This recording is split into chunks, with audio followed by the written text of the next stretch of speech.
പറ്റി പോയിട്ട് ജോലിക്ക് കയറിയില്ലേ? എടി അത് ഇത്തിരി തലവേദന പിടിച്ച കേസാ. എന്നെ കൊണ്ട് അവർക്ക് ചെയ്യാൻ പറ്റുമെന്ന് തോന്നുന്നില്ല. അപ്പൊ പിന്നെ കളഞ്ഞിട്ടേക്ക് പോരുന്നല്ലേ? നമ്മളിപ്പോ കടന്നു പോകുന്ന സിറ്റുവേഷനെ പറ്റി എന്തെങ്കിലും ധാരണയുണ്ടോ അരുണേട്ടൻ?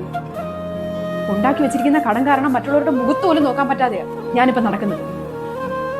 ഇങ്ങനെയാണെങ്കിൽ ഇതിങ്ങനെ മുമ്പോട്ട് പോകത്തില്ല. നോക്കിക്കോ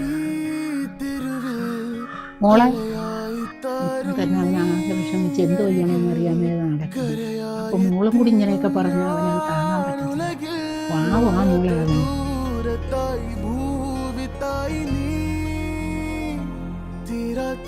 അരുണേ, അയ്യോ എന്റെ മോനെ.